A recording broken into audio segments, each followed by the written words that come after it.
magampanan nito ang kakulangan niya sa kahusayan at dami ng mahika sa kanyang katawan. Bigla namang tinawag ni Shannon si Yonwoo at sinabi niya na kung may pagkakataon siya ay hindi na siya pinatapos magsalita ni Yonwoo at kaagad niyang sinabi na hindi.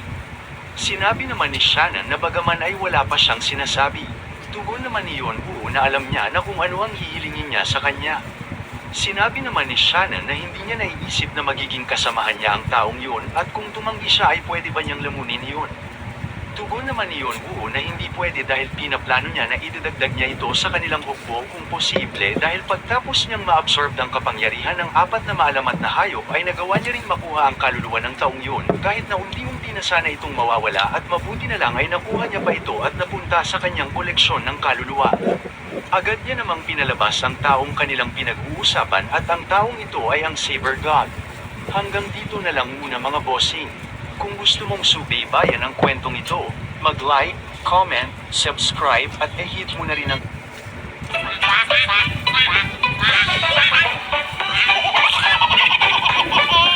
Sa nakaraang kwento natin ay ipinatawag ni Yonwoo ang kaluluwa ng Saber God.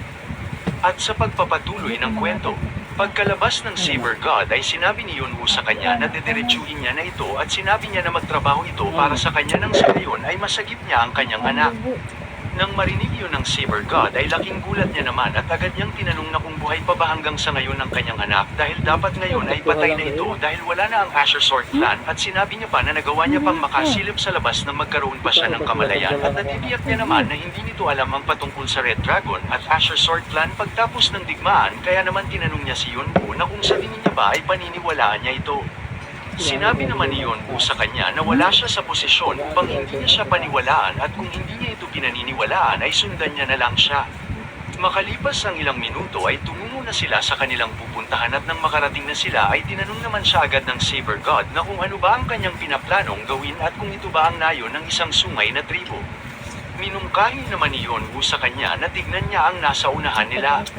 Pagkatingin ng Saber God ay nagulat naman siya dahil mayroong silka at sa loob nito ay natutulog ang kanyang anak at hindi naman makapaniwala ang Saber God at napatanong na lang siya na kung talaga nga bang buhay pa ang kanyang anak at paano ito nabuhay at kung bakit nandito ang kanyang anak sa nayon ng isang sungay na tribo.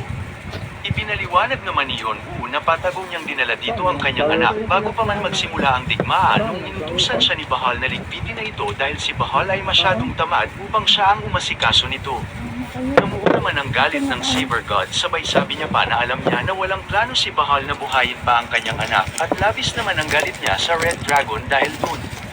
Sinabi naman ni Yonwoo sa kanya na dapat pasalamatan niya si Chirpy. Tinanong naman siya ng Saber God na kung sinong Chirpy ang tinutukoy niya. Sagot naman ni Yonwoo na si Chirpy ay ang anak ng Phoenix na kanyang pinaslang at nang marinig yun ng Saber God ay nagulat naman siya. Sinabi ni Yonwoo na pinaplano niya sanang patayin ang kanyang anak dahil hindi niya gustong magduda si Bahal sa kanya at makakapag-higante pa siya sa pagkamatay ng Phoenix subalit pinigilan siya ni Chirpy sa kabila ng anak siya nang pumatay sa kanyang ina. Sinabi ni Chirpy sa kanya na walang rason upang makagawa muli ng mali at magdulot ng kalungkutan sa iba at dagdag pa nito na hindi na kailangang kunin ang buhay na hindi naman kailangang kunin. Nagulantang naman ang Saber God sa kanyang narinig dahil hindi niya ito inaasahan at napatanong na lang siya sa kanyang isipan na kung bakit nangyayari ang ganito sa loob ng tore dahil ang tore ay lugar na kung saan ang hindi mabilang na puot at galit sa isa't isa at sa mundo ng tore ay ang mga manlalaro ay ginagawa nila ang lahat ng masasamang bagay para lamang makuha nila ang gusto nila. At naalala niya naman ang ginawa niya kay Leonte dahil namuhay rin siya sa ganong paraan. Bigla namang naging seryoso ang Saber God at sinabi niya kay Yonwoo na hindi niya makakalimutan ang pagsagip niya sa kanyang anak. Nagulat naman si Yonwoo dahil biglang nag-iba ang ihip ng hangin at nakita niya na lumuhad ang Saber God sa kanyang harapan at nagpakilala na siya ang Saber God ng Asher Sword Clan subalit inulit niya ang kanyang sinabi na siya si Hanryong at binabati niya ang kanyang master sabay tingin niya kay Yonwoo. Makalipas ang ilang minuto ay nagtagumpay ng makapag-evolved at isilang ang ikalawang Death Knight. Nakakuha na naman siya ng tagumpay na hindi madaling mapagtagumpayan at bibigyan na naman siya ng karagdagang karma bilang gantimpala. Nakakuha siya ng 5,000 na kabuuang bilang ng karma. Ang ikalawang Death Knight ay nangangako kay Yonwoo ng kanyang katapatan. Simula ngayon ay nakabigkis na ito sa Black King's Despair at magiging isa na niya itong Knight at Espada. Pinangalanan naman niya ang ikalawang Death Knight sa totoo nitong pangalan na Hanryong.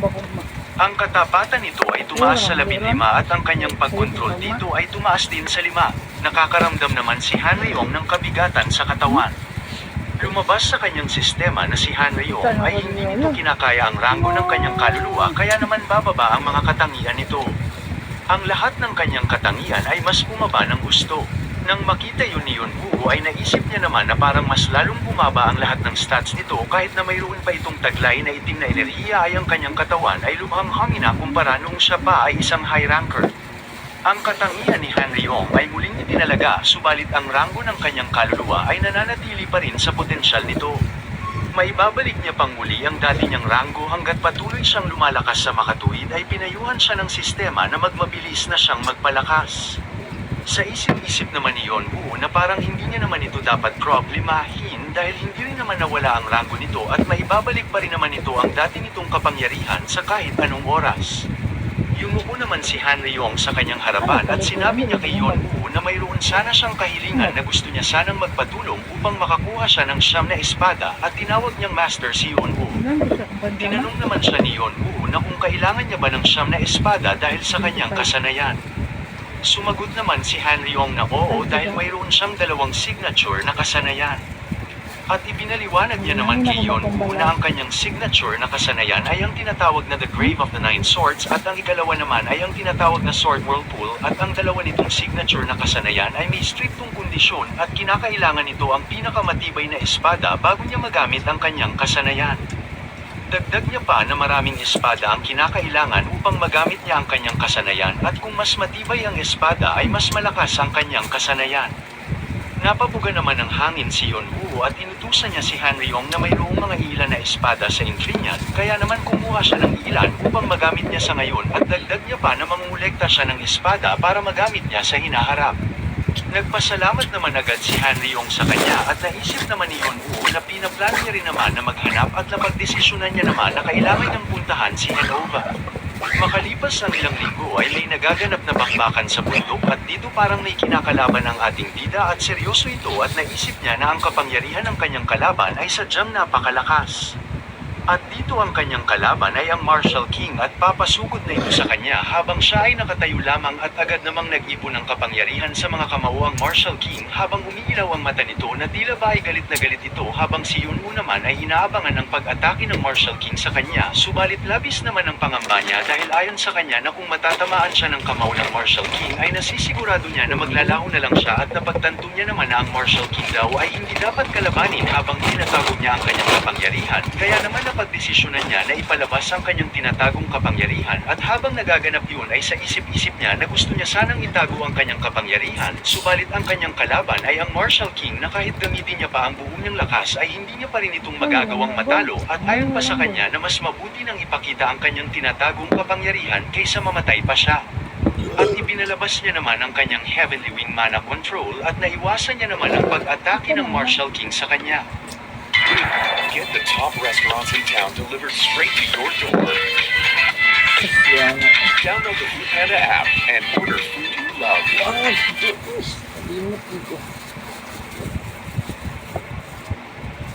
Most punctual student can tarry.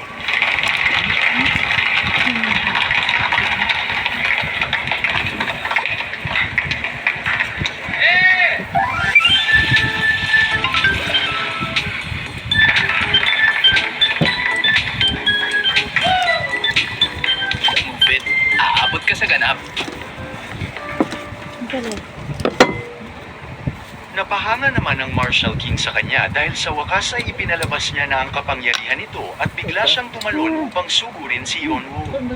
Lingid naman sa kaalaman ni Yonwoo na nasa likod niya na pala ang Martial King habang papaatake ang Martial King ay napasabi naman siya na sa wakas ay nagpakita na rin siya ng kapanapanabik na mga galaw at nang walang ano ay bigla na lang niyang sinuntok si Yonwoo at dahil doon ay tumilapo ng napakalayo si Yonwoo at bumangga ito sa batong bundok. Habang papaalis si Yonwoo sa kanyang kinalalagyan ay sa isip-isip niya naman na hindi siya makapaniwala na mas bumilis pa at lumakas ang Martial King kaysa kanina at napatanong naman siya sa kanyang sarili na kung hindi pa ba siya siniseryoso ng Martial King.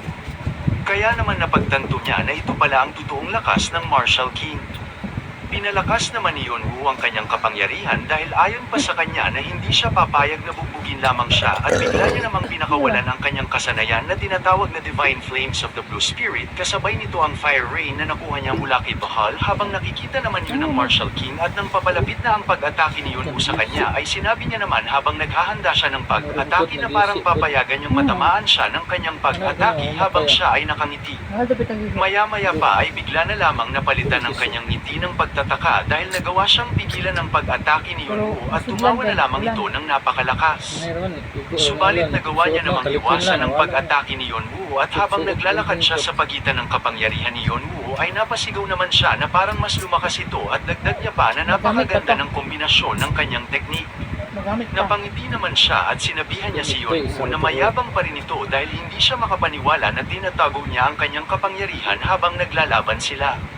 Tugon naman ni Yonwoo sa Martial King habang naghahanda siya ng pangmalakasang pag-atake na sa ngayon ay lalabanan niya na ito ng buong niyang lakas sabay lunsad ng kanyang pag-atake patungo sa Martial King at bigla na lang sumabog ng napakalakas sa lugar na kung saan nakatayo ang Martial King habang sina Edora at Fante naman ay nanonood lamang sa itaas na bahagi ng bundok at nagtatakang tanong naman ni Fante na kung ano ba ang nasasaksihan nila sa ngayon at dagdag niya pa na kung hindi sila nakagawa ng formasyon bago pa man sila lumaban ay malamang ang lugar sa labas ng tore ay lubhang mawawasak. Sinabi naman ni Edora habang patuloy sa pakikipaglaban ng dalawa na natitiyak nila na ang kanilang ama ay ganap ng malakas, subalit napatanong naman siya na kung kailan pa naging malakas ang kanilang kuya Cain. Tugon naman ni Fante sa kanya na palaging halimaw ang kanilang kuya, subalit ngayon ay mas malala pa ito sa halimaw. At maya-maya pa ay bigla na lamang natanggal ang ibabaw ng bundok dahil sa paglalaban ni Yonwoo at ng Martial King. Nang makita yun ni Edora ay nasasayangan naman siya dahil mayroon siyang gustong lugar sa ibabaw ng bundok na yun. Samantala, napapasabi na lang ang Martial King na gusto niya ang paglalaban na ito habang si Yonwoo naman ay bigla niya na lamang inactivate ang kanyang Intrinian upang ipalabas ang item mula sa kanyang singsing at nang makita yun ng Martial King ay nagulantang naman siya at bigla na lang sinalag ng kalasag ni Yonwoo ang kanyang pag-atake at habang nagaganap yun ay napasabi na lang ang Martial King na mayroon pa pala siyang itinatagong galaw. Hinihingal naman si Yonwoo habang sa isip-isip niya na nasa delikadong sitwasyon na siya ngayon at halos mawawalan na siya ng mahika at ayon pa sa kanya na hindi lamang ito simpleng sparring lang. Nagbalik tanaw naman siya bago pa maganap ang kanilang sparring at dito sinabi niya sa Martial King na tapos na siyang maghanda kaya naman iniisip niya na magpapatuloy na siyang umakyat sa tore. Tinawag naman ng Martial King So Yonwoo bilang disipulo at agad niyang sinabi na dapat kung aalis siya ay dapat matanggap niya man lang ang pagsusuri ng kanyang master sa kanyang lakas. Bumalik naman ang eksena at dito naisip ni Yonwoo na hindi niya inaasahan na ganito pala ang kalalabasan ng pagsusuri sa kanyang lakas ng Martial King. Agad naman siyang naghanda ng pag-atake habang iniisip niya na ang paglalaban nilang ito ay lubhang napakatindi na kapag hindi niya ibinigay ang buong niyang lakas ay nalapusan niya at bigla niya nalang inatake ang Martial King at habang inaatake nila ang isa't isa ay sa isip-isip naman ni Yonwoo na naranasan niya nang maabot ang kanyang limitasyon, subalit dahil nandito na rin lang sila ay sisiguraduhin niya na ibubuhos niya ang lahat ng kanyang makakaya at nang walang anuman ay bigla na lang sumabog ng napakalakas sa pagitan nilang dalawa.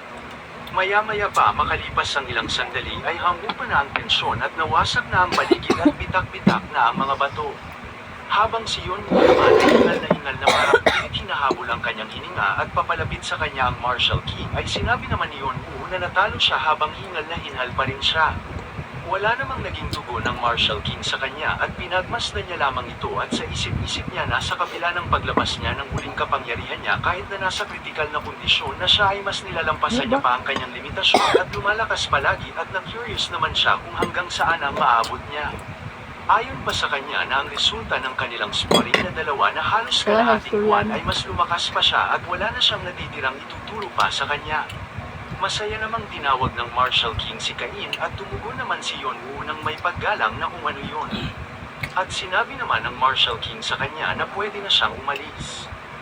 Kinagabihan ay binabagtas ni Yonwoo ang kabukiran at nagsasanay siya habang may mga benda sa kanyang katawan na tila ba ay porsigido itong mas lumakas pa at habang nagsasanay siya ay sa isip-isip niya naman na hindi pa sapat sa ngayon ng kanyang lakas kahit na sinabi ng Martial King sa kanya na pwede na siyang umalis upang magpatuloy sa pag-akyat sa tore, subalit ang ibig sabihin lang noon ay simula ngayon ay mas magpapalakas pa siya sa pamamagitan ng karanasan niya at pagsasanay at ang kanyang matututunan ngayon ay papahalagahan niya na at napagdesisyonan niya naman na gusto niyang mas lumakas pa na hindi sinasayang ang bawat minuto o segundo. Ang pagitan ng lakas nila ng Marshall King ay mas malayo pa pala kumpara sa kanyang inaasahan dahil hindi man lang siya makatama ng desente dito sa loob ng halos kalahating buwan bagaman ay nagagawa niyang malampasan ang kanyang sariling limitasyon dahil ngunit sa uli ang laban nila ay ginagamit lamang ng kanyang master upang turuan ng leksyon ang kanyang disipulo. Naisip niya rin habang nag-iensayo siya na balang araw ay tatalunin niya ang Marshall King na manlalaro laban sa manlalaro. Makalipas ng ilang araw ay nagtataka naman si Fante at napasigaw na kung talagang abang aakyat na siya sa tore at dagdag niya pa na patanong na kunyari ba sa bakal ang kanyang katawan dahil 3 araw pa lang ang nakakalipas nang matapos ang paglalaban nila ng kanyang ama na nagtagal ng halos kalahating buwan. Tugon naman ni Yonwoo sa kanya na maayos na ang kalagayan niya sa ngayon. Sagot naman ni Fante na bagaman ay sinabi ng doktor sa kanya na magpahinga muna siya at tinanong niya na kung bakit pa siya nagmamadali at inungkahin niya naman na magpahinga muna siya kahit kaunti at sumama sa kanila. Napabuga naman ng hangin si Yonwoo at habang tinitingnan niya si Fante at Dora ay sa isip-isip niya naman na ang mga batang ito ay nakakatakot kung tingnan ng ibang tao subalit para sa kanya ay para silang maaamong mga tupa at ayon pa sa kanya na talagang ang parang mga kapatid niya na ang dalawang ito. Tinawag naman sila ni Yonwoo sabay mungkahin niya na mag-focus sila at tapusin nila ang